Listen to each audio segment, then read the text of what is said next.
So tonight there was a lot of discussion about Omicron and variants and where we are in the coronavirus pandemic, COVID-19.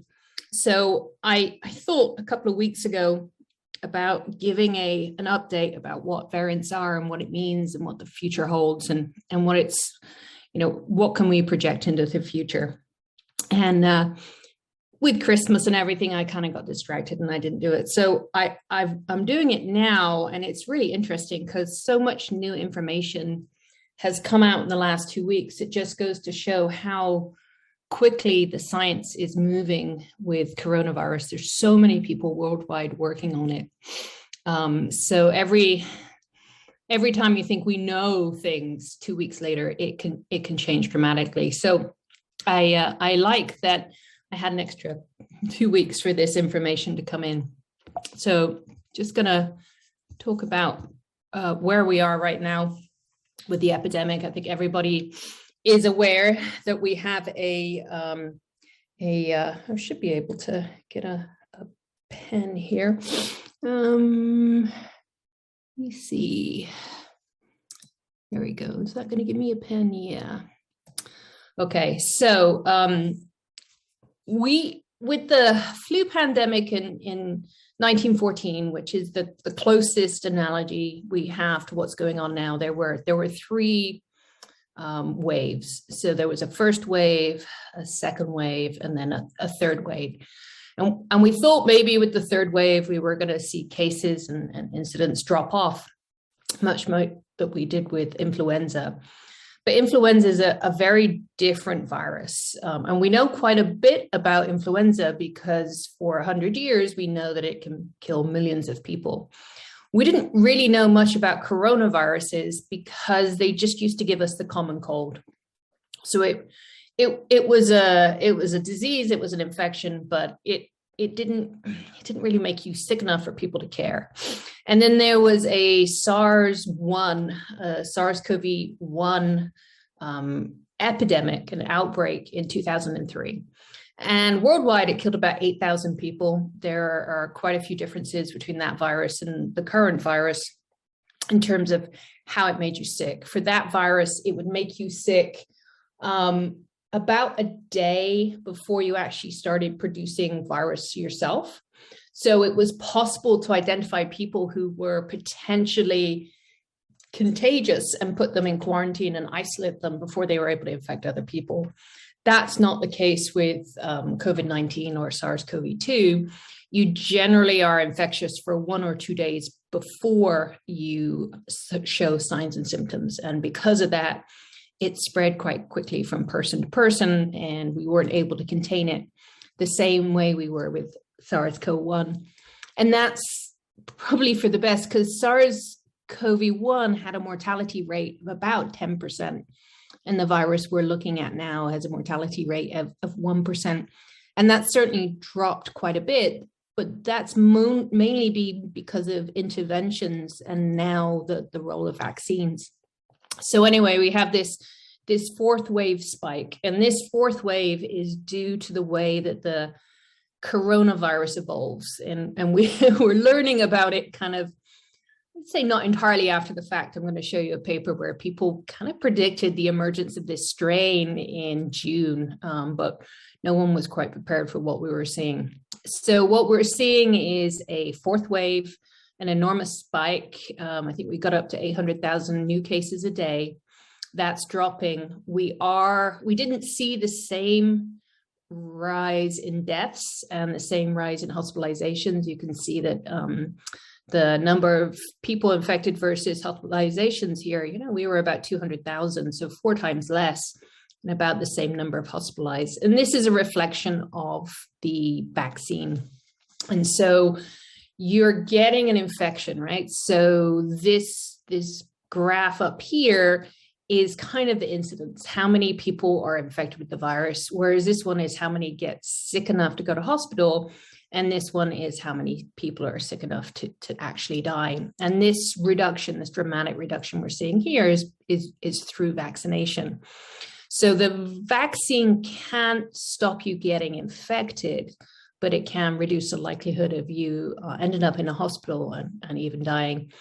Unfortunately, we are seeing an increase in the number of deaths, and that's because there's about a 4-week delay. So people usually get sick and recover within about 10 days. If you don't start to recover within about 2 weeks, that means you've got more of a serious infection going on, and you're more likely to end up in hospital after 2 weeks without getting better. Beyond 2 weeks, you maybe have a week of hospitalization before it becomes apparent that your lungs are not healing and you have to be intubated and put on a ventilator. And then it's usually about another week to 2 weeks for those people on ventilators to die. So we're probably going to see this death rate go up again. I'm going to say there's going to be about a 4-week lag. I'm not quite sure where we're going to peak out here. And obviously that's really problematic because those are people that are dying. Worldwide, there's over $250 million, a third of a billion total cases. Almost 6 million people died, and almost 10 billion vaccines have been administered. Still a big issue in developing countries who don't have access. Most of us within the US have had 3 doses. It's over 200 million people in the US vaccinated. And so that's, 1 billion doses just there within the US. So it's still a really problematic disease. And these numbers probably are dramatically underestimating the impact of that COVID has had. This was a report that just came out based on some data where some statisticians looked at the actual increase in mortality rate. So this graph right here is the actual number of confirmed COVID deaths. And then these 2 graphs here use different models to look at the percentage of excess mortality. So countries record how many deaths they have per year or annually. And then if you exceed that number in a statistically significant way, you should be looking at underlying cause. So in this case, the Economist had a model that predicted close to 20 million people worldwide have already died. And these are people that are basically being undercounted because countries don't have the ability to test for COVID, or people are dying of COVID and no one really realizes that that's why they've been sick. These orange lines here are the estimated counts, and these are the confident intervals. So this big orange is, we're about 95% confident that number lies. So somewhere in excess of 10 million, there it probably is. Up to 20 million. So how this compares to other global pandemics, it's secondary to that flu epidemic, I should say 1918. 75 million people were estimated to have died from that. And the big difference that we're seeing is our medical ability, our ability to intervene with treatment options and vaccines that simply weren't available 100 years ago.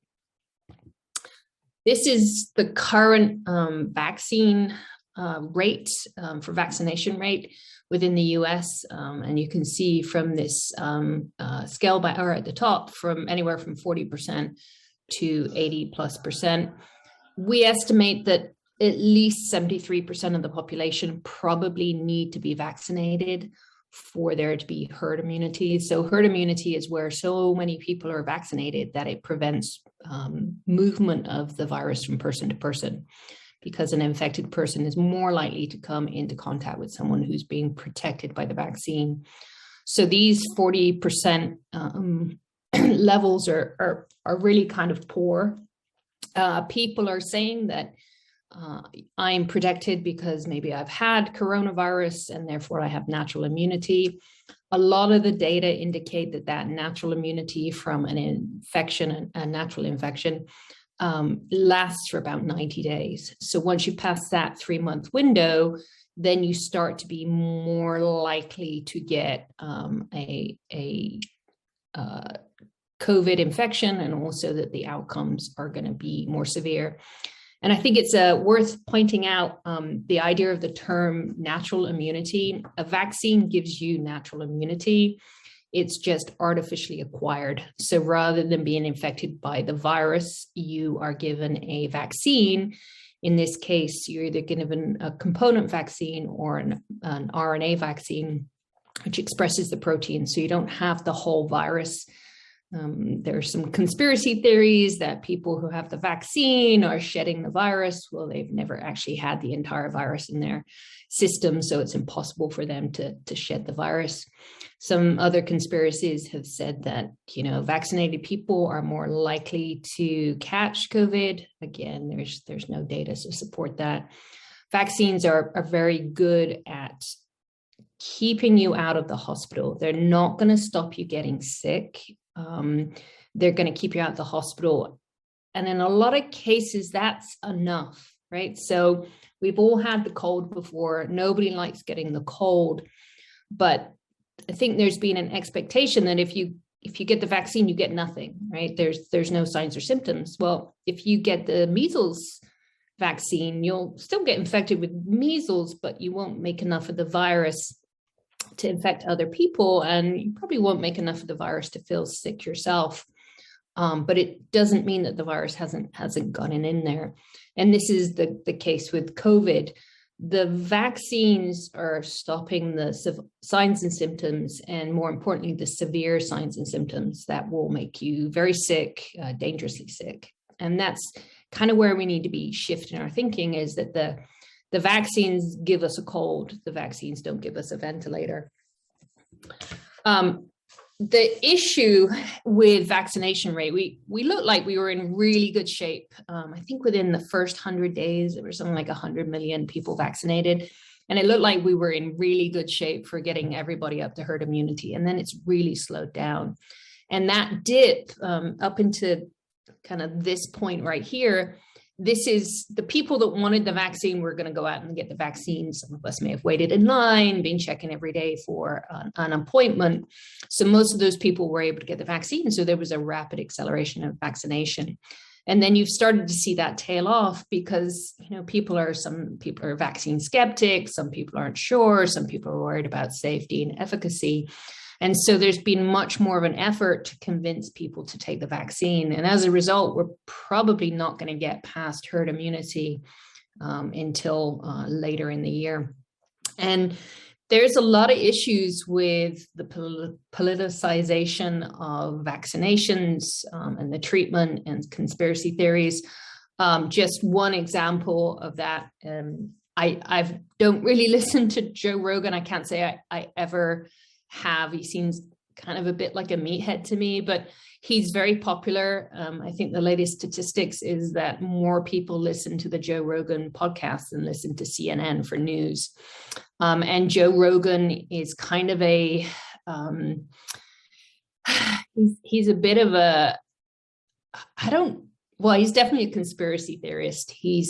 He's into, if you're fit and healthy, you're not going to get this virus, and I don't need the vaccine. And he appeared to be quite terrified of the virus early on, and then he became more terrified of the vaccine, and he's become full-on anti-vaxxer, and he's had a couple of really prominent anti-vaccine scientists on his podcast that have really promoted the idea that vaccines are dangerous and it's much safer to get the SARS-CoV-2 infection, which is simply not true based on the data.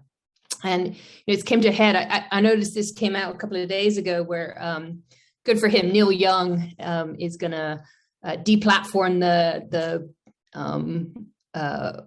I think it's Spotify that carry Joe Rogan because of the anti-vaccine rhetoric that he's been doing. And it's kind of interesting that this was just recommended to me. This is a really interesting podcast. It's by a couple of professors. I think one is a psychologist and the other is a professor of clinical psychology. One is Australian, the other is Irish, and they're quite funny in their banter. But they take on these gurus, these kind of self-help gurus that try to get you to buy, snake oil and things like that, which are going to save you And definitely they take on anti-vaxxers and flat earthers and things like that. But anyway, they talk a lot about the psychology of why people behave the way they do to say these myths, and then why people would follow them. And they did a whole podcast on Joe Rogan. They actually did two. One was just one of his podcasts, and the other one was a podcast where he was interviewing a couple of anti-vaxxing people. And it was interesting because the anti-vaxxers he was interviewing were professors. One of them actually had a history with the messenger RNA virus, but when you pick it apart, just because somebody had a background, it didn't necessarily mean that they were right.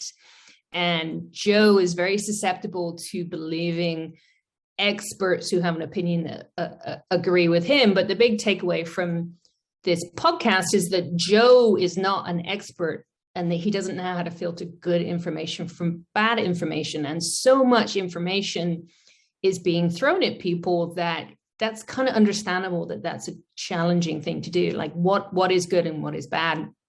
And Joe Rogan is so assured that he himself is an expert, that he can filter good from bad. But it turns out when you hear him interview actual experts that he really has absolutely no idea how to do it and how to do it. And his real underlying psychology is that he doesn't want to admit that he's wrong. And out of that has come this whole anti-vax information. Anyway, it's just really fascinating to hear some clinical psychologists break this down. So they're long, it's like 3 hours, but if you want to see something interesting, that's something to watch. Kind of a pushback in the other direction is something related to Herman Cain. So Herman Cain was a big supporter of President Trump, and he went to a rally, refused to wear a mask, and ended up dying from coronavirus. And kind of as an opposing view on some of this anti-vaccine, there's a movement. It's most publicized on Reddit with a list called the Herman Cain Award, which is always awarded posthumously.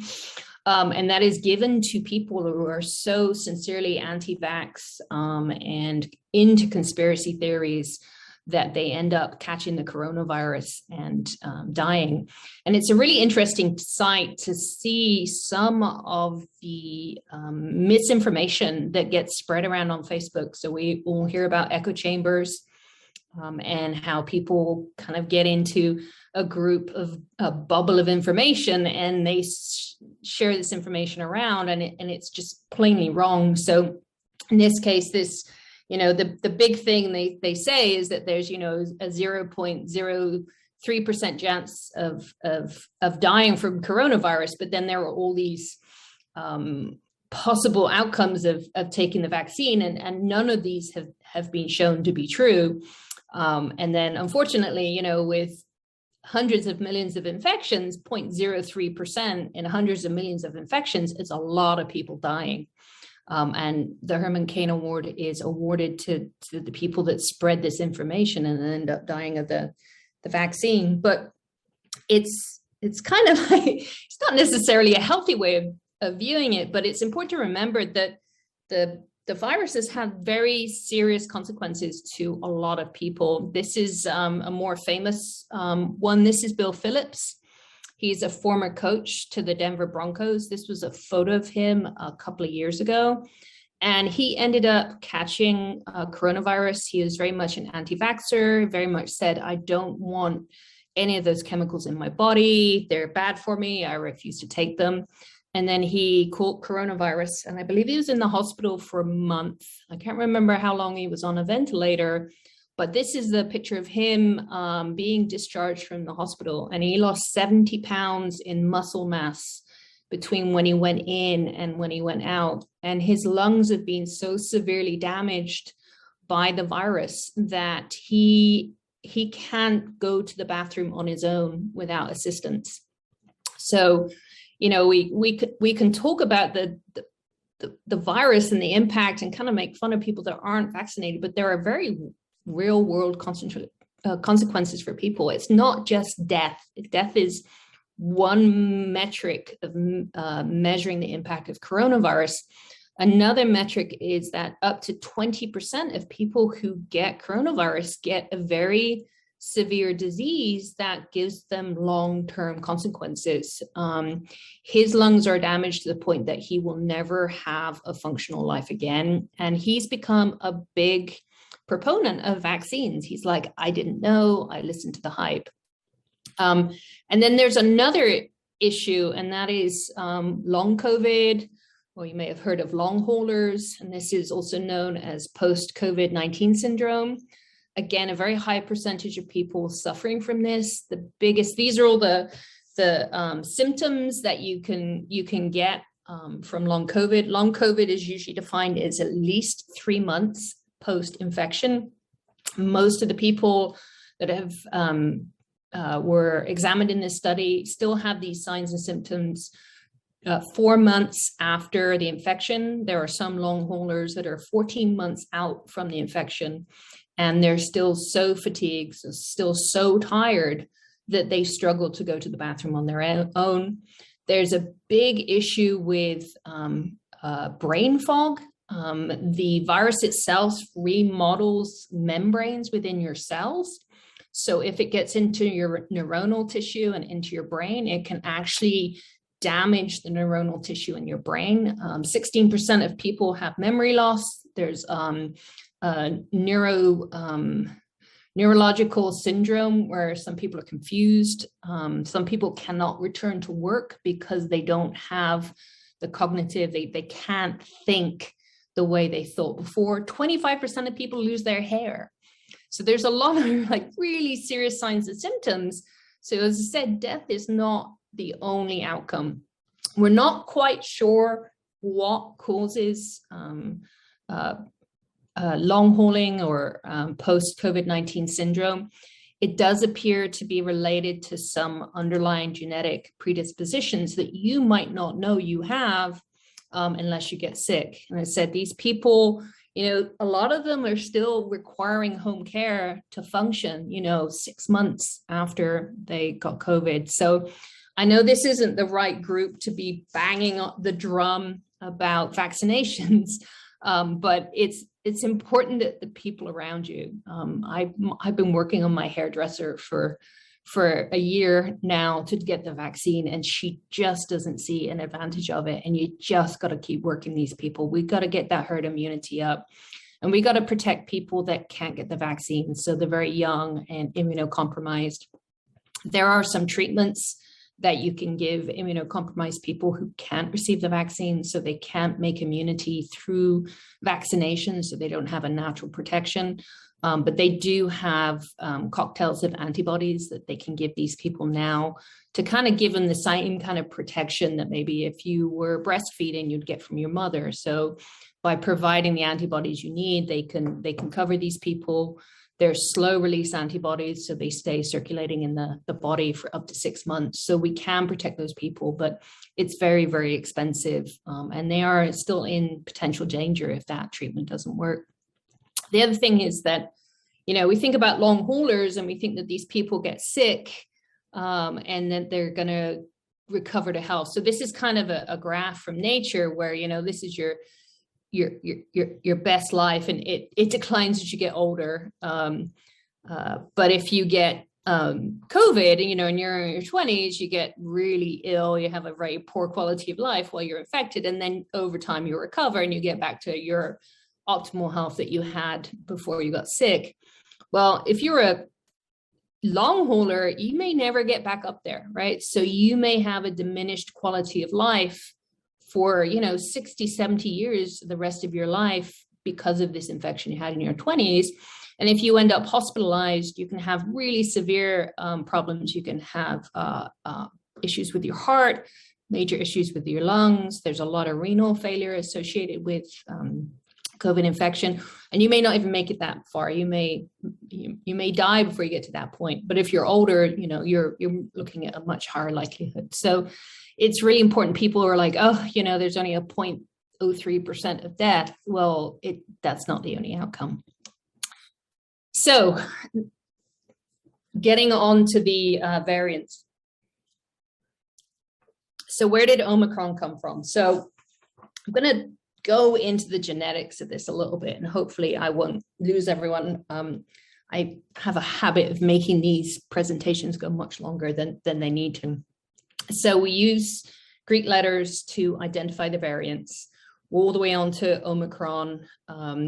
We skipped a couple of letters for political reasons, and now we're on Omicron.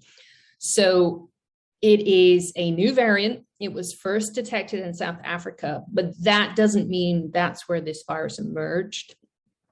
South Africa, some countries in Europe, including France and the UK, Brazil, do sequencing. So they actually, if somebody is infected with a virus and they do a PCR test, they can actually take the DNA generated in that PCR test and get the genetic code from it and see if it's a new form of the virus. And that's how they identify them. We don't know where it came from because it probably migrated into South Africa. It didn't necessarily arise there. It was just first detected there because they have that ability to do that. We never used to do that in the US, but that started more recently. This was a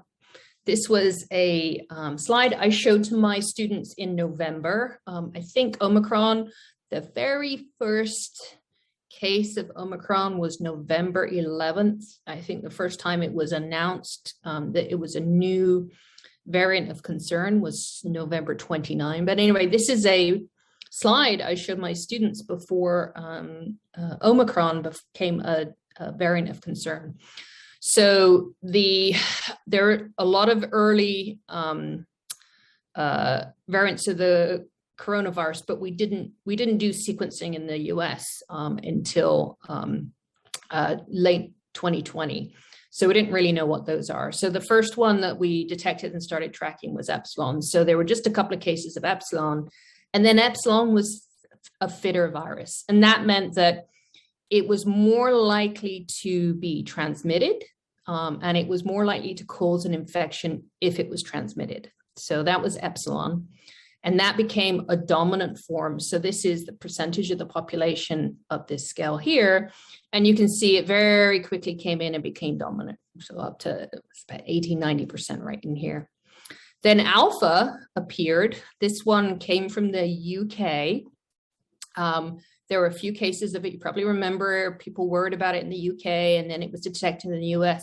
And then it very quickly replaced Epsilon, which means that it either made more virus, either was transmitted more easily, or was more likely to bind to a target cell and cause infection than Epsilon. And so it outcompeted it. It basically, if this was a racehorse, it was a faster horse. And then it quickly replaced Epsilon. And it was there for a really long length of time because it was the fittest virus. So if a new virus came in, if it wasn't as effective as Alpha, it wasn't going to outcompete Alpha, and it wasn't going to become dominant in the population. Iota came in, not too much about that. Gamma came in, not too much about that. Beta was a scary one. Beta actually was a fairly dangerous form, but it couldn't compete against Alpha and Gamma. And so it just kind of died out, which is really good because that was a nasty one. And then we had Mu. And then Delta came in, right? And so this one had some mutations that increased the likelihood of it being able to stick to a target cell. We think there was more virus produced every time someone got sick, and it became the dominant form. So this is late November. And then this is the chart from today. And you can see how dramatically Omicron has replaced it. So the Omicron virus is much fitter and has been able to outcompete Delta, even though Delta for so long was dominant. And again, this was a fairly nasty virus. So if we want to understand how that works, we have to look inside the virus. So you probably have seen this figure multiple times. Ignore this bit up here. This is a figure I grabbed to show you the RNA in a coronavirus, and the SARS-CoV-2 doesn't have this protein here. So pretend that's not there. What I want to show you is kind of the inside of the virus, right? So you have the spike protein, you have the membrane protein, and inside the virus, you have this piece of RNA, and it's a single piece of RNA that's kind of folded up. So to remind you what RNA is, we have a nucleus. Inside the nucleus is our DNA, which we inherit from our parents. That DNA is copied into messengers inside the cell, which we call messenger RNA. So instead of deoxyribonucleic acid, we use a ribonucleic acid. It's just the backbone of the molecule is slightly different because it's not for information storage, it's for information transfer. That messenger RNA then goes to the ribosome and it gets made into proteins. The virus, a coronavirus, has RNA. So it kind of skips the DNA process and actually just has RNA. So when it drops into one of our cells, that RNA immediately starts making protein. So this is kind of the information center of the virus. The spike proteins allow it to stick to the surface, and then the virus gets taken inside. This RNA is released, and when the RNA is released, it starts causing our cells to start making viral proteins. The spike protein is the one that you've probably heard so much about. So this is this would be the virus up here, and this would be your cell down here. You have a ACE2 receptor. This is a really important receptor in maintaining blood pressure. So we all have it. It's part of the system in a lot of our cells. It's really important, the epithelial cell layer, which means the lining of the arteries and the capillaries in your body, but it's also found in your nose, back of your throat, and in your lungs. The virus, if this is one of your cells with your receptor sticking out, the virus gets blown in because you inhale it, and it kind of goes tumbling across the cell surface. If this receptor protein docks onto ACE2, it will basically land on your cell and be bound. And then that allows the virus to enter your cell. This is a molecular structure of how that interaction takes place. So this would be the spike protein up here, and this would be your ACE2 receptor down here. And up in here are amino acids, okay? And this is what proteins are made of. So we usually make protein structures in these kind of squiggles. And this is a little bit of information about the structure of the protein and how these amino acids fold to make this structure, right? So when you think of proteins, think of them kind of like, I don't know, the way I tell my students is kind of like a lock and a key, or kind of a catcher's mitt and a glove that they basically hold on to each other, right? So there's a lot of chemical interactions, electrostatic interactions between these molecules that allow them to stick to each other. And the closer these two shapes are aligned, where you have a lock and a key, the more likely you are to have them stick. So this is basically how we build up protein structure when we think about it. So this is an amino acid. So here's the amine group, and here's the acid. So we have an amino acid. There's one here. This looks like methionine. And I'm going to embarrass myself by not remembering. And there's another methionine here, right? Amino acid, right? So you get these chains of molecules, and they have specific charges on them. Negative charge, it's probably a hydrogen, this is like positive charge. And what happens is these charges cause them to kind of curl up, right? If you imagine it's a kinky chain like this, and you have some negative charges here and some positive charges here, then that kinky chain is going to bend back on itself, and those charges are going to allow it to fold. There's a couple of primary patterns of folding. One is, this is called an alpha helix, which is just curly. And that's just because the charges line up to cause our kinky chain to go into a curl. Or something called beta sheets, where they kind of line up next to each other. So you can imagine one kinky chain here, another one here, and the charges cause them to line up to each other. So you can have a squiggle, or you can have a flat plane. These are wobbly, and these are kind of rigid. So you can make a mixture of rigid and wobbly structures that themselves, like this might be positively charged and this might be negatively charged. This one will fold in on that. And now you got a wiggly bit with a kind of a solidified bit here. So that's how you get function, right? That's how enzymes work. They have wiggly bits and they have structured bits, and it allows them to bind things and cause things to interact, which is how proteins work, enzymes work. So here we've got, so this is the primary fold. This is our secondary fold. This is the tertiary fold. So this is where these structures, these two structures are folding up. So we have some nice beta sheets here. And then here we have a portion of the amino acid chain that isn't bound in any particular structure. So there's a lot more wiggle in here, and that allows these to interact with other things like membranes or other proteins. Now, this is drawn kind of as a ribbon diagram to simplify this chemistry. If you add this chemistry back in, so let's say you've got a hydrogen here and an amine here, and this is kind of a long chain alkene or alkane, right? This is actually going to have a bit more structure, right? So it's going to kind of think about an atom, right? We don't draw an atom as that, right? An atom is actually kind of a sphere. And you put all those spheres in, and they end up with this, right? This is that three-dimensional quaternary structure. And you can see in this case, there's kind of like a pocket that allows something to stick in there. So that's how you get this structure from these amino acid chains, which are coded by messenger RNA, all folding up into making these proteins with function. And then in the case of spike protein, 3 of these structures kind of twist around each other. I don't know if you can see from this figure that the reds are very similar, kind of twist around each other. There's 3 of them to make the spike protein. So if you change an amino acid, so let's say you go from, and I should have checked G and G, if you go from, I think D is adenine? No, I forget. Let's just go with one. Let's say you go from phenylalanine, which is like an F, to a glycine, which is a G, right? So this is shorthand for the amino acids. So let's say that happens at position 151, all right? So originally it was a phenylalanine or an F at position 151, and it's become the glycine or a G.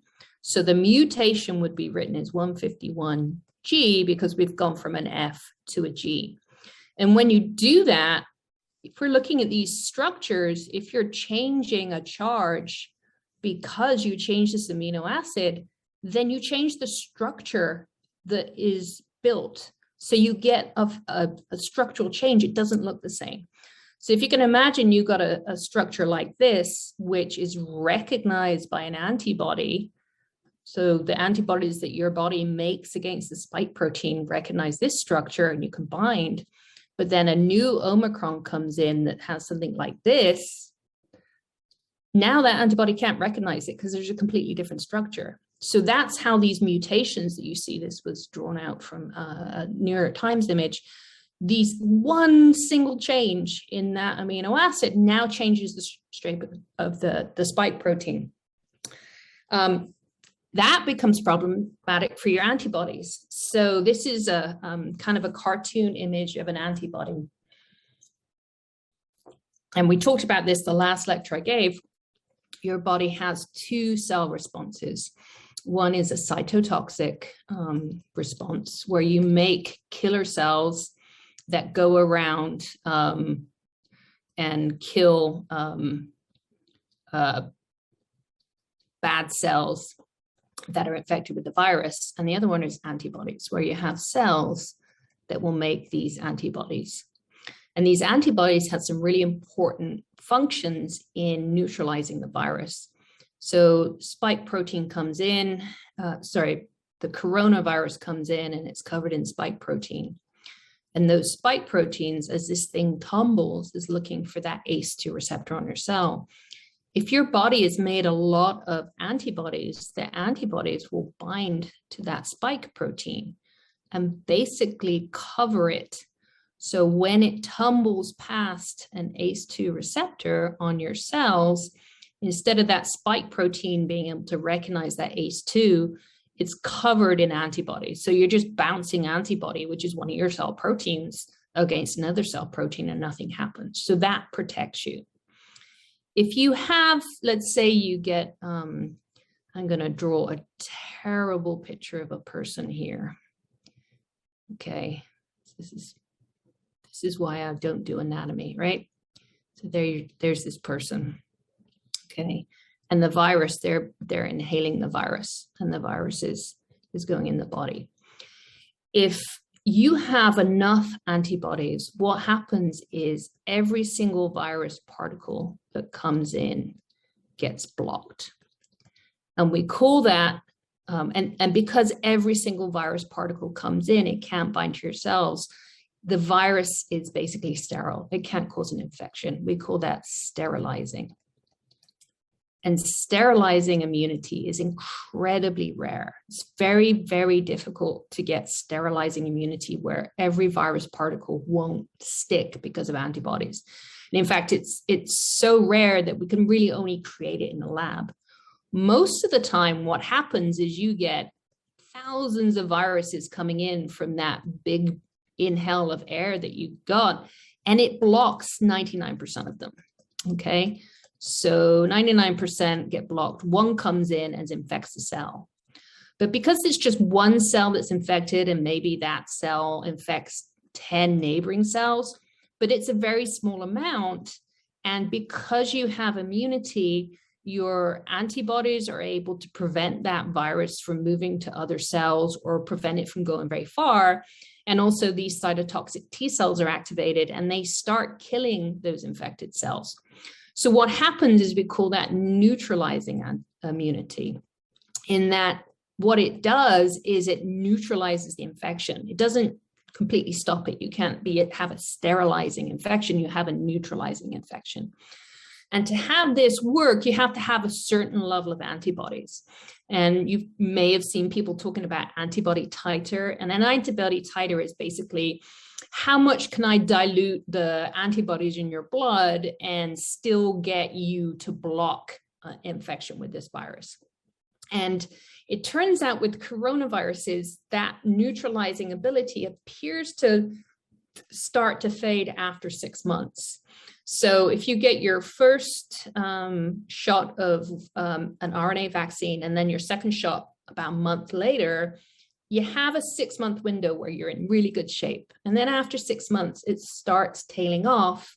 And then you get a booster and you pop up your neutralizing antibodies again.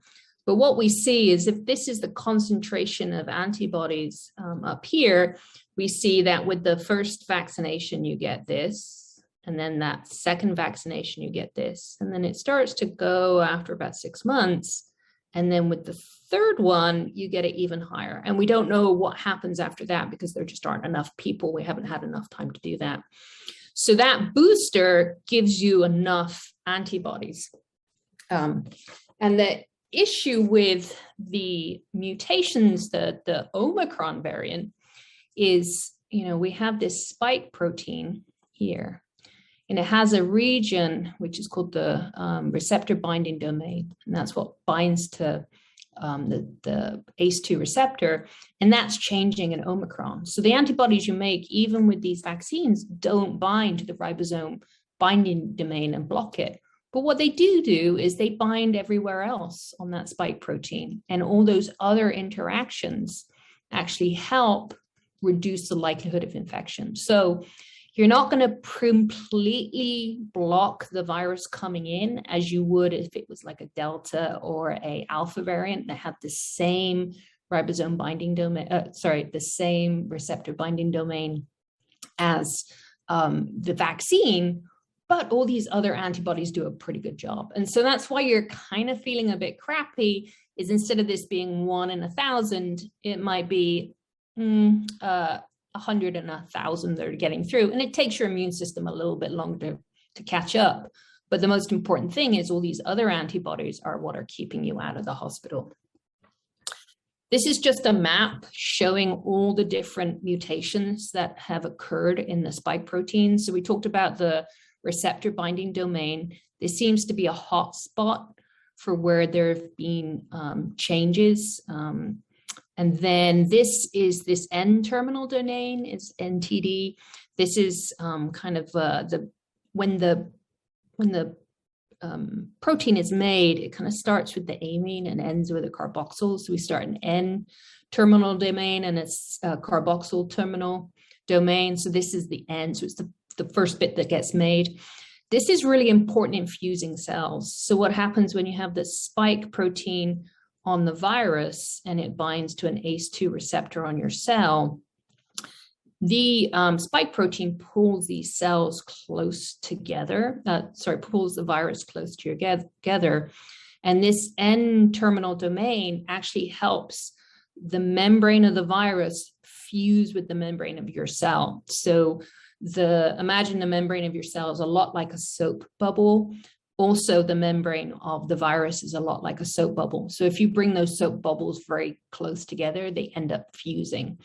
So the changes that we're seeing in the receptor binding domain, these changes are probably to help escape antibodies so that it can still bind tightly, but those antibodies that would block receptor recognition it's changed so they can't bind. In the case of the N-terminal domain, we don't know if that change increases cell fusion, so it makes it a lot easier for the virus to get in, or if this region is also susceptible to the antibodies that you make. So if you change that and it can no longer be bound by antibodies, does it increase the likelihood that it can escape the surveillance that it's under if you've been vaccinated?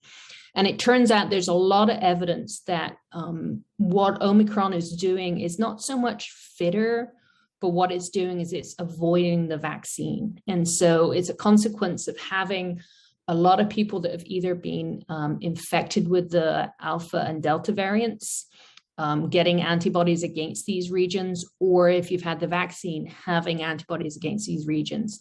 So you kind of protected against everything else, but if this guy has changed, it's mutated, you can see it can kind of sneak in under the radar of that vaccine surveillance.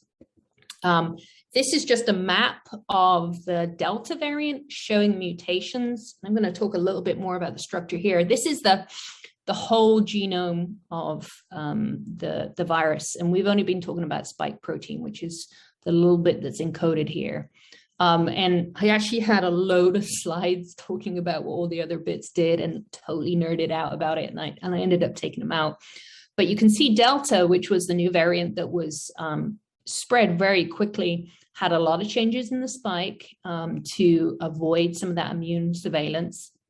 And it had changes in proteins in NSP for non-structural proteins. So these proteins here are made in the cell and actually change your cell into a viral factory. Very efficient of doing that. These proteins in this part of the virus are actually what make the viral particle. So there were some proteins, really interesting to me was the one in NSP6, and that coincided with 2 mutations in NSP3. And these are really important in making virus factories in your cell. And I've got some pictures to show that. So it's really important in allowing the virus to take over the cell and make lots and lots of viral particles. And that was probably reflected in the higher number of Delta virus particles made if you were infected with the Delta virus. There was also another mutation in NSP13, and this is really cool. This is a protein that's involved in downregulating the way that your cell signals other cells that it's infected. So normally what happens is if a cell is infected with a virus, it signals neighboring cells and says, there's a virus, shut down, turn everything off, this thing's coming. Well, this mutation actually reduced your ability to do that. And then there was another protein down here, 8, was also involved in downregulating that same immune surveillance. And N is a protein which helps the virus actually get out of the cell. So not only was this helping, these mutations were not only helping the Delta variant make more copies, it was really good at turning down signaling that the cell was infected. It was very good at changing the spike to avoid antibodies. And it was also very good at releasing from the cell. So not only did it make more copies, but they got out more efficiently. When we look at Omicron, so these are the mutations of Omicron, there were 33, and a lot of them were novel. There were some mutations. So we have in orange here, that's where amino acid has changed from one shape to another. So it's changed the structure. And then there were some deletions. This within the spike protein, a lot of these T1s were in the receptor binding domain. So probably escaping the ability of antibodies to prevent that binding, and also a deletion in the N-terminal domain. Possibly that deletion was important in preventing antibody binding. And there's a figure that shows this is the 4 major areas. So these are ribbon diagrams of antibodies. So this is that shape I drew like this. If you actually did a ribbon diagram, it looks more like this. This is spike protein in gray. And there's 4 major areas that the spike protein is bound by antibodies. And this is these 2 areas are involved in receptor recognition in the N-terminal region or N-terminal domain. And you can see that a lot, I didn't map it, but a lot of the mutations you see are actually within these main areas where the antibodies bind. So there was a lot of selective pressure for the virus to avoid the immune response, the antibody response. I didn't have the map of the mutations for Omicron, but there were a couple in NMSP3, which is the viral factory, and also in the M protein, which is involved in release. So increases production of the virus and also increases release of the virus. But most of them were in the spike protein, I think 90% of them. So we think there's a lot of selection on this virus to just basically change its shape a bit to be able to cause infection. And then this is the latest data. So this came out, this preprint came out on the 11th. So this is looking at cell response. So CD4 cells, these help direct your antibody response, and CD8 cells are those cytotoxic cells which go kill infected cells. And it's looking at Omicron. So B11529 is the Omicron variant. Wild type is the first coronavirus wave that happened at the beginning of the pandemic. And this paper looked at samples of virus and tissue samples from people who were infected at both times. And it was a huge study. I think it was in Sweden or Norway, where they actually bank samples from people. So they could actually go back and look at these materials from people that were very early in the pandemic and then with Omicron. And they had something like 2 million samples or something like that. So it was a huge database. And what they could do was they could match people based on gender and age and comorbidities, so maybe underlying health conditions, to see how well people responded, their immune response responded to the different variants. And you can see if you were vaccinated, there wasn't really any difference between the response to the virus from your CD4 cells, whether you got your immunity through vaccination or you recovered from the immunity. Slightly reduced in Omicron, which means that if you have your protection that you get is based on having had a natural infection, you're slightly reduced in your ability to fight that off. And then in CD8 cells, and these are the cells that go and kill the virus, so a really important component of protection.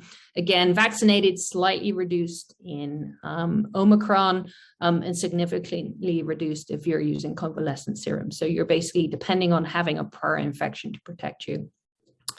So there's evidence that you still get a cellular protection, and that's probably part of the way that your body is protected from the virus.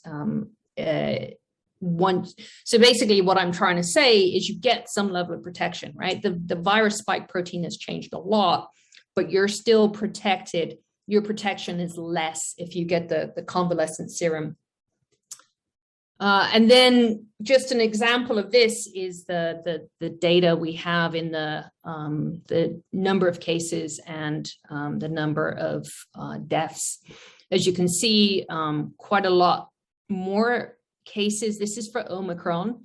So remember, if you're vaccinated, you don't quite have as good protection against Omicron as you did with Delta. This is the Delta surge here. So you didn't really see that dramatic increase. You're going to get sick and you're going to test positive, but you're not going to end up in the hospital if you're vaccinated. So there was an increase. The thing to remember here is that the PCR test is very, very sensitive. So even if you don't have signs or symptoms, you could still be positive. The other thing is if you're triple vaccinated, you don't make a lot of virus because of these cellular responses. So you are infected, you are making virus, but you might not make enough virus for a lateral flow test to pick it up. So just because you feel kind of cruddy and you take a lateral flow test and it's negative, it doesn't mean that you're not infected. It means that you aren't making enough virus particles to infect someone else. So a negative lateral flow test means that you can't make anybody else sick from COVID. You aren't making enough virus. And that's quite common in people who are triple vaccinated, that your body simply is fighting it well enough. You can't make a lot of virus. The big thing here is the difference in the death rate. You can see very few people are ending up in hospital and dying if they're vaccinated. And this is what we're aiming for, right? This is the goal of vaccination is to keep you safe. It's not going to stop you getting infected. It's just not a practical expectation. And then I said I'd nerd out a little bit on the virus particles and the other proteins. So this is ORF1A. This is the open reading frame 1, which is one of the big proteins. And the MSP, non-structural protein 3, and 4 and 6 are found within here. So it's made as a big protein that's broken down into lots of bits. And there seems to be a lot of mutations in these 3 proteins.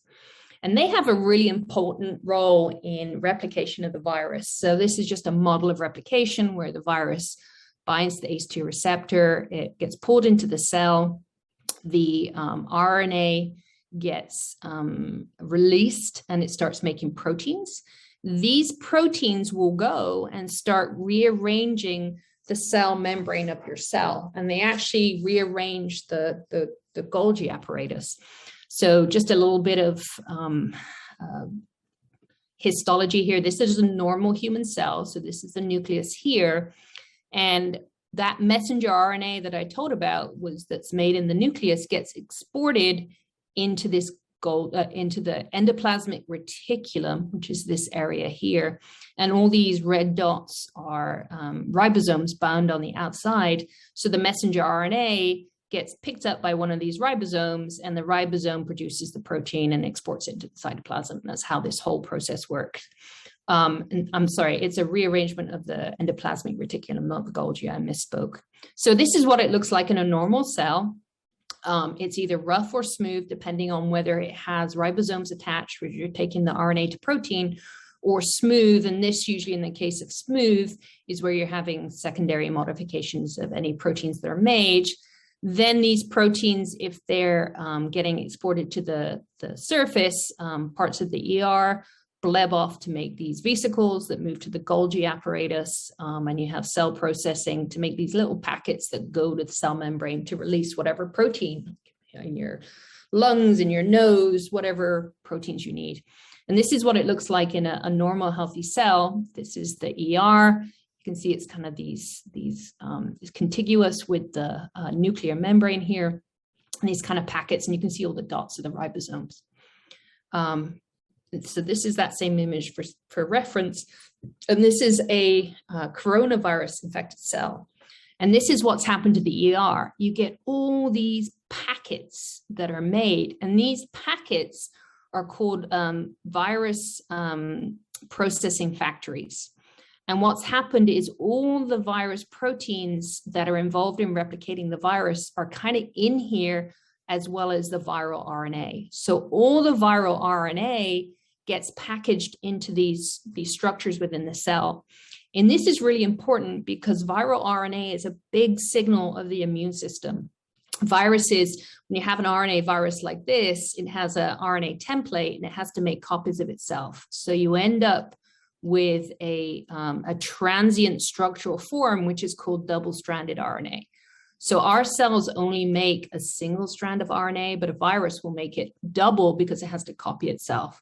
This double-stranded RNA is one of the biggest signals for the immune system in the cell. So this is the big trigger. I'm always teaching my students, double-stranded RNA, it's going to trigger all the toll-like receptors. This thing is just going to shoot off the immune response. But coronaviruses packages everything. So in most viruses, this stuff would be floating around inside the cytoplasm, but coronaviruses package the whole thing up. So it's never exposed to the cytoplasm. And so the cell immune response can't ever see it to destroy it or to signal the immune system. So it's a super sneaky way of doing it. And this is those structures. This is computer tomography of these structures themselves and how they form out of the endoplasmic reticulum. And they're all kind of connected to each other in these channels. And they're formed by making the cell basically fold the ER on itself to make these vesicles, which end up transporting to the surface to release virus particles. Well, the proteins that do that are NSP3, 4, and 6. And those are the ones where we're seeing these big changes in Delta and Omicron, indicating that this is really important, that possibly, we don't know if it's increasing the efficiency, I'm just guessing at this point, but changing this structure is really increasing the ability of the cell to make virus particles. So it's where you're seeing all these pressures, these evolutionary pressures. And these changes are happening because the virus is under a lot of selection. So if you have billions of people infected or hundreds of millions of people infected, you just need one accident of replication that changes one amino acid that changes the efficiency or the shape of the virus. And then that virus gets spread a little bit more, and then it goes into someone else, and this keeps repeating. And until we get everybody vaccinated, so you aren't producing enough virus particles to spread from person to person, this is just going to keep going on. And then this is just me nerding out. This is a picture of from that book showing how the ER, you can tell it's the ER because it's got ribosomes bound on the outside, is making these double membrane vesicles that contain the virus RNA that then gets transported with these particles to the surface of the cell. So anyway, it's kind of nerding out, but it was very cool. Another mutation, this is it's a figure that came out in the New York Times. Some investigators have suggested that the spike protein changes also make it more negatively charged. So when you sneeze and you release the virus particles or you cough, they actually bind mucins, and mucins are, let me just start that again. Mucins are these kind of brown molecules. They're what make mucus. They're sticky, and if they bind to the virus, they can actually prevent the virus particle from drying out. So there's some suggestion that this structural change actually prevents the virus from drying out in the air and allows the virus to survive in the air for longer. So increases its infectiousness because more people can pick it up because it doesn't get removed as quickly. So the big question is Omicron more infectious because of these changes? And this is a paper that, again, it was a January 11th preprint. So I'm reading all these to determine if they're valid. These are preprints that haven't gone through peer review. So I had to do my own peer review, but they've also been covered on a number of podcasts as well, because they're pretty exciting. This is looking at the amount of Omicron and Delta produced based on gene copies or genome copies. So this is using PCR. So if you go get a PCR test, it actually gives you a readout and tells you how many millions of copies of the viral particle are up your nose. And you can see there's no significant difference between Delta and Omicron. And then if you look at foci forming units, or how many infectious particles are produced in the same amount of snot that's up your nose, you see there's no significant difference between Delta and Omicron. So while people have said that Omicron's less likely to make you sick and it's not as dangerous, We don't have any evidence of that. We don't think more is being made. We don't think it's more infectious. What we think is that it's evading the immune system better, so more people are getting sick that would otherwise have been protected by vaccination. But critically, vaccination is keeping you out of the hospital. And this gets down to, it looks like it's more contagious, but what we think is happening is we've created essentially a naive population again. So if you look at these two down here, people who are immunized. Okay, let's go with this one here. So these are infected people in red. Everyone around them is not protected by antibodies, so they infect everybody and the whole population gets sick.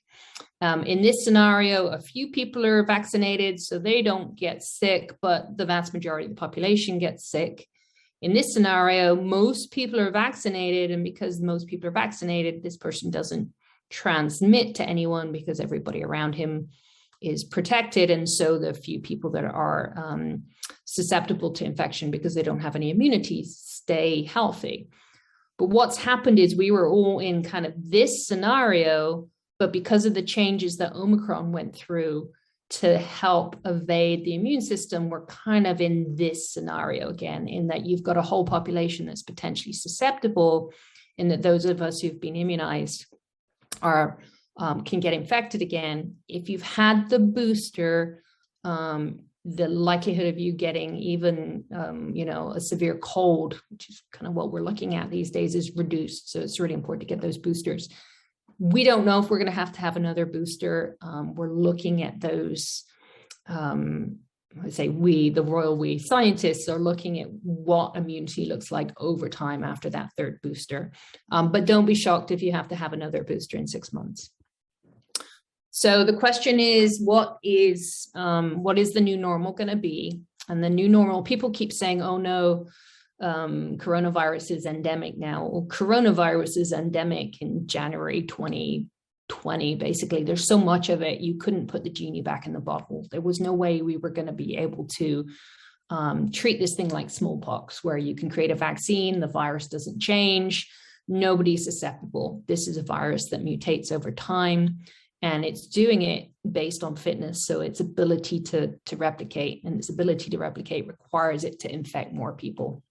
So that's why we're seeing these changes. So you're basically going to have to get used to having this thing around and making sure that you keep your vaccine status up. We don't know if it's going to cause a mild disease, because the data suggests that there's just as much of it. It's just that a lot more of us are vaccinated. And when you look at the overall statistics, you can't really parse out, the level of vaccination, level of protection because of so much coverage. So you're going to have to expect that you're going to have a coronavirus cold at least once a year. And most of us already did prior to COVID-19 and the SARS-CoV-2 pandemic. Most of us were getting a coronavirus cold every year, right? So we didn't really freak out about that. We didn't, have to take 14 days off. We're still socially distancing and trying to protect susceptible populations at this point. And that's why we continue to wear masks and socially distance and not have big groups. But the goal is to really try and protect those people. And as these new drugs are coming online, those people have better protection. But you can expect you're going to start getting colds again. And, if you're fully vaccinated, the chances of getting very, very sick are going to be remote. There's always going to be anecdotes of that happening. But there's a lot of underlying genetic issues that could cause that you just don't know if somebody has or hasn't. So what about new variants? What is our likelihood of new variants? Well, they're going to come. This was a study that just came out. I'm sorry, did I put the reference on there? I may have forgotten to put the reference on there. I think it came out. Oh, yes, it came out this year, January 11th again. Man, there was a lot that came out January 11th. It must have been like a Friday or something. This is a chart where they looked at specific amino acid mutations. So these are the changes here in different places within the US and they could predict, they looked at how the genome of the virus was changing over time between these three variants. And they were able to predict what other patterns of variants would look like, what other amino acids would change based on the information, based on the mutational information they got from this data set. So they trained an algorithm to look at what had been, what changes had been made and predict what changes could be made. When they did that, they created a prediction model. So this prediction model is over here. This is the timeline from the first month of 2020 until March 2021. So you can see this paper's taking a long time to get out. And they predicted how much of a particular mutation would be in the population.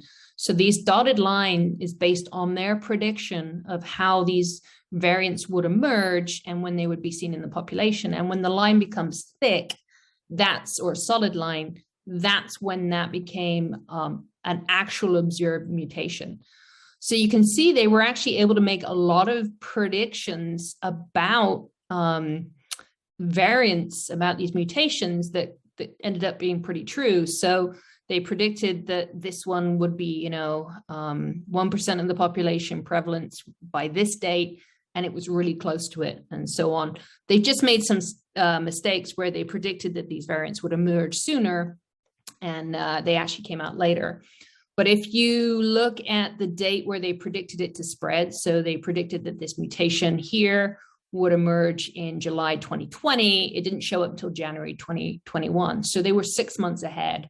And then you go down this table here and you can see they were able to predict with reasonable reliance about 5 months in advance of what a new variant would look like. So they could actually predict what these things would be.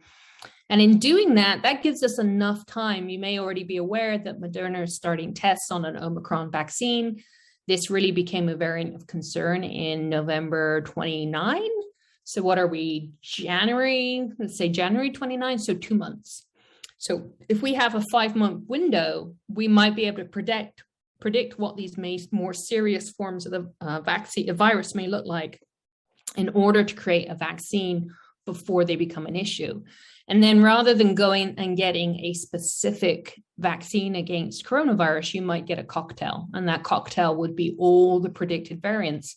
And that's pretty much what we get with influenza now. The researchers see what forms of influenza are circulating and make a guess at what the major forms are going to be that year. And then they create a cocktail of flu vaccine based on that. And they can be pretty good. Sometimes they get about 70% coverage. Some years, I think it was in 2019, they really messed it up and it was only about 38% coverage of all the different strains out there. But that's based on predictive, right? That's based off looking what's out there and guessing on what might be in the future. So it could be that, they make some predictions on what the variants might look like in the future and protect you before they even emerge. In which case, we're not going to have maybe as severe a cold as we might get with Omicron. It's going to be a lot more mild. Okay, so that's the end of it. That's my, I did go on a bit long. How long did I go? I had a beer that helped. Oh my God, it was an hour and 15 minutes. All right. Okay, Devra.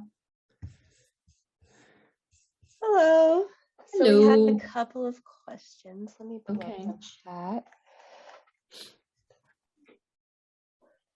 So the first one is, do you feel safe to go caving with unvaccinated people with vaccinated people? So this is an opinion. They wanting to know your specific thoughts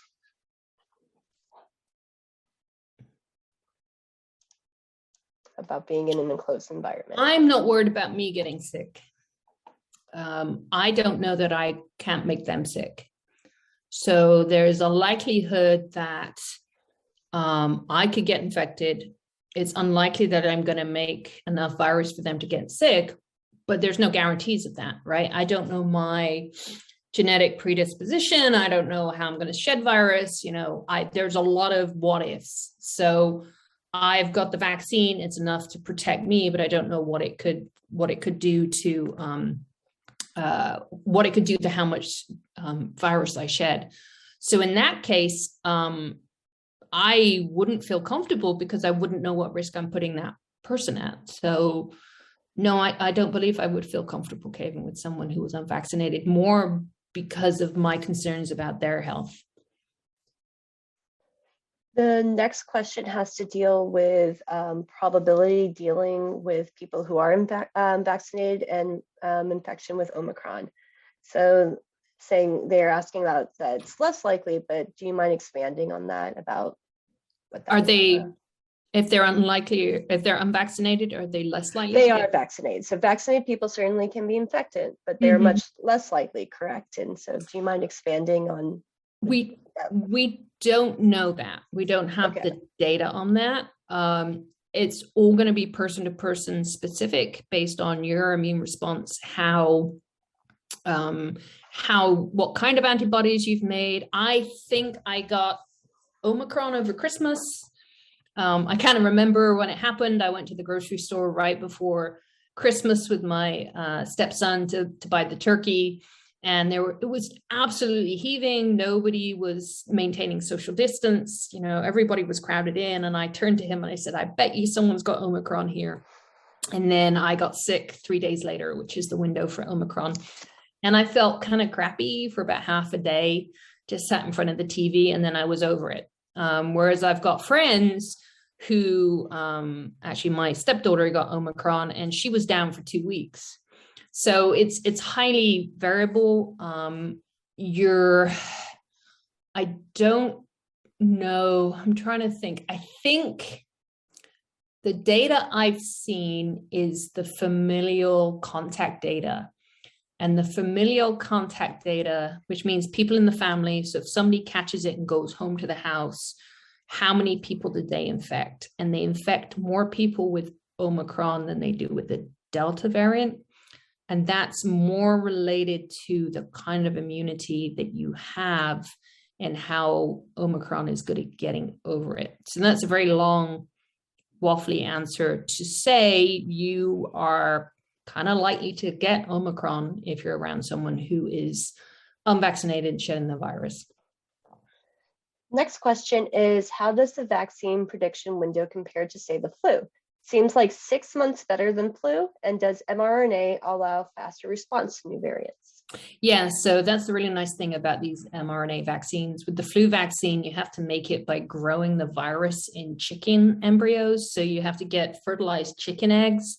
You've got to slice them open sterilely. And then you've got to inject the, I don't know, it's like the little sac that the baby bird's in, with the virus and let it replicate. And then you've got to extract the virus and purify the protein.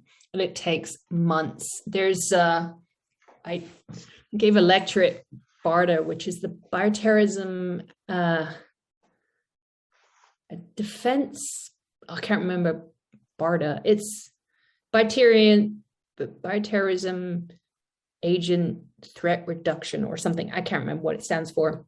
And they actually have a national, I think it's a national plan to be able to get 200 million eggs fertilized in like a month if they have to. So if there's another H1N1 pandemic similar to the influenza in 1918, they can mobilize enough chickens to make enough fertilized eggs to get everybody in the US vaccinated within a couple of months. So, there was a plan for that because we didn't know that there was a coronavirus coming. So influenza takes a lot longer. With the messenger RNAs, Moderna and Pfizer, the original DNA that's made to make the vaccines, literally you type the information into a computer and it gets synthesized. So my guess is as soon as Omicron was found and sequenced, they were doing that within a day or hours. They had that plugged into the computer and they were churning that out.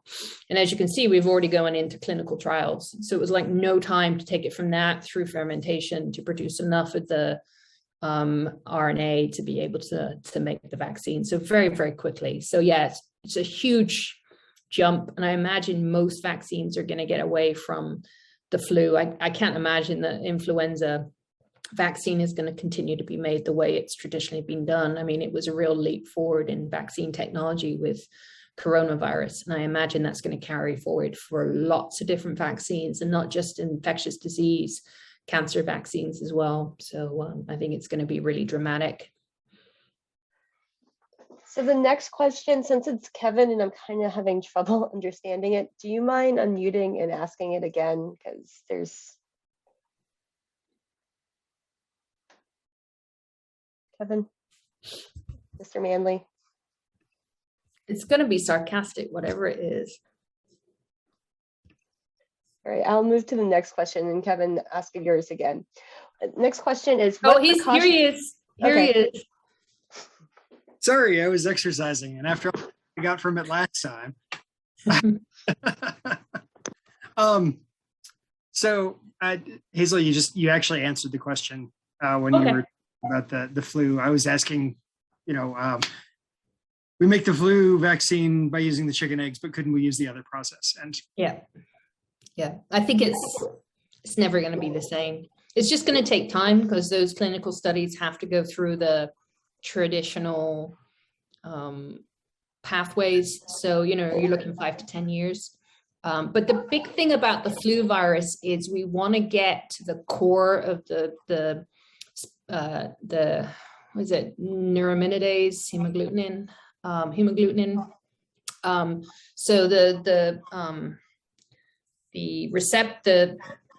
spike protein, essentially, it's a slightly different structure in flu, is highly variable at the end, right? And you have this antigenic drift and antigenic shift, and we're seeing the drift in coronavirus, which is why it's escaping antibody surveillance.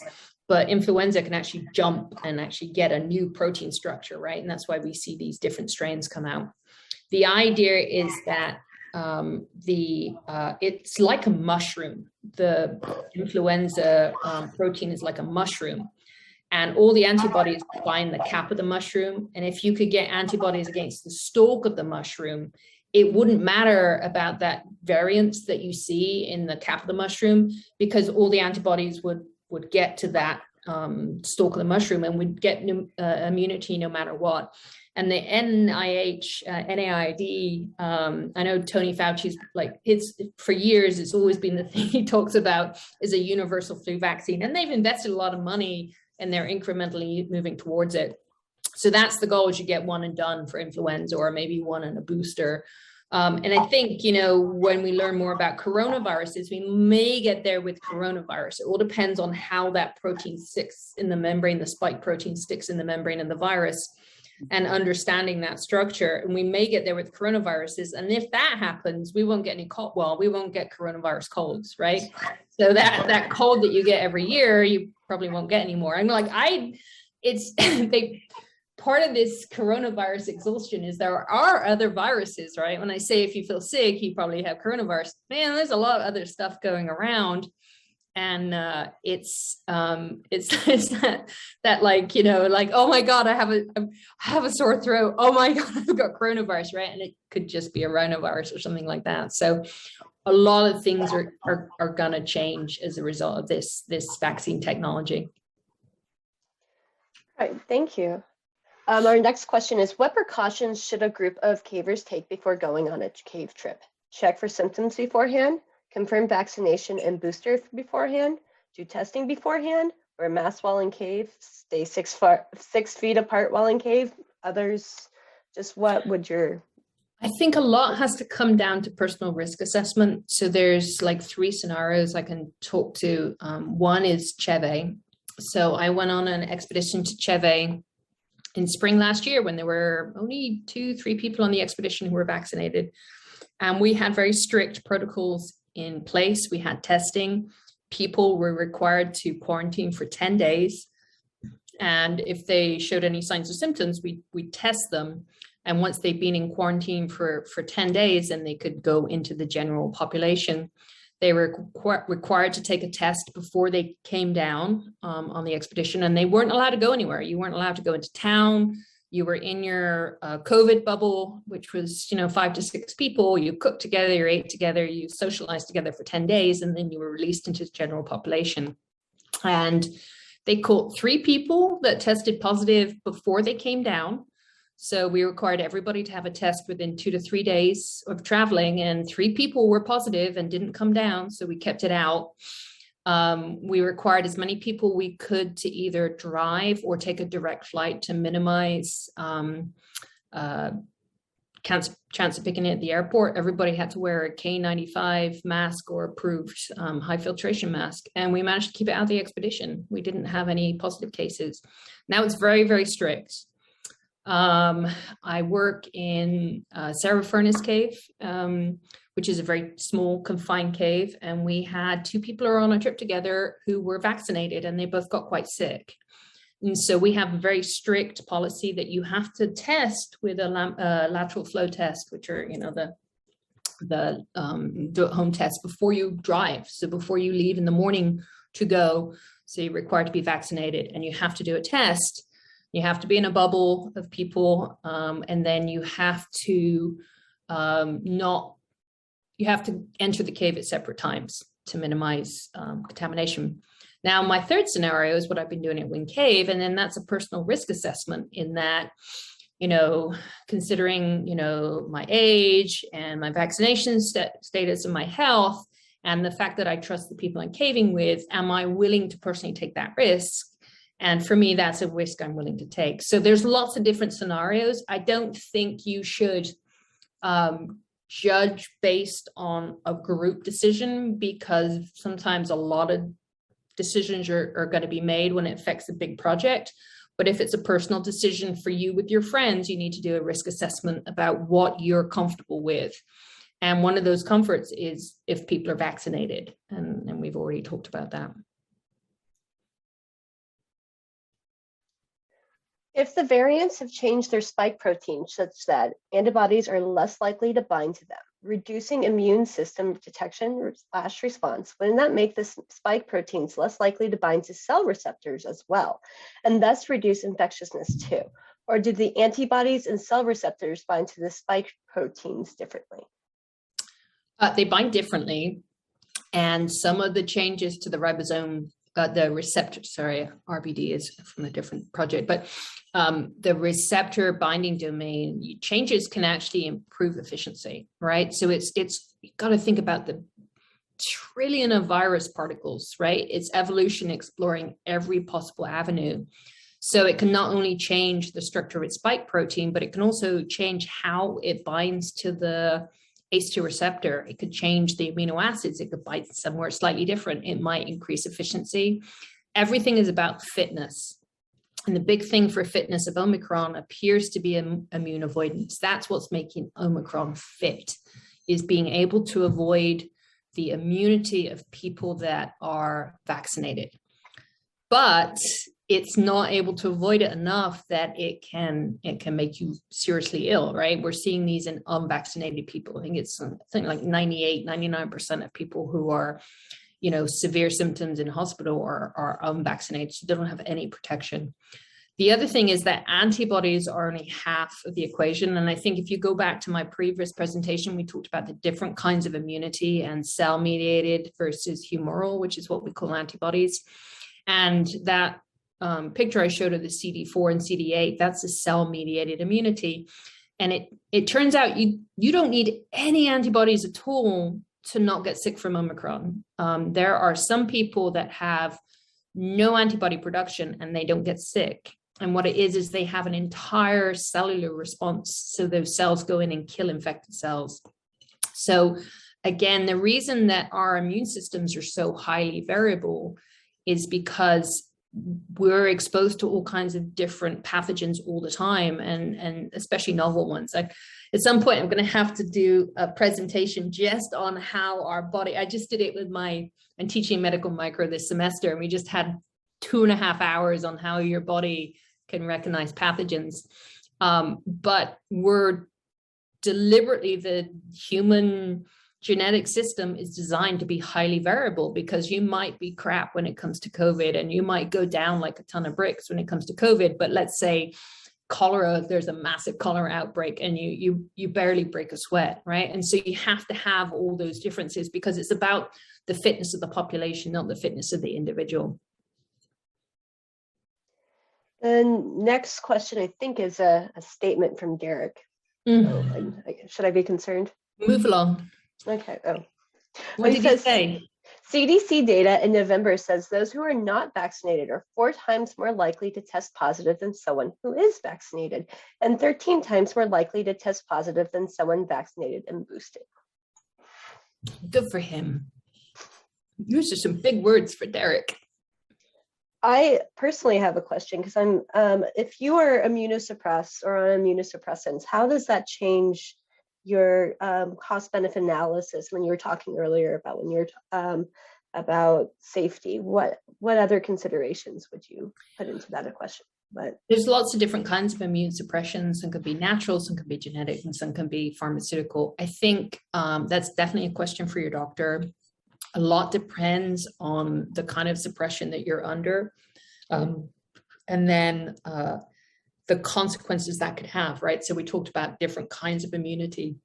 So one of so for me, I think I had Omicron over Christmas, and I ended up with a viral bronchitis. And so I was on steroids. And what steroids do is they completely suppress your T-cell mediated inflammatory response, which is really, really not good in the middle of a pandemic, right?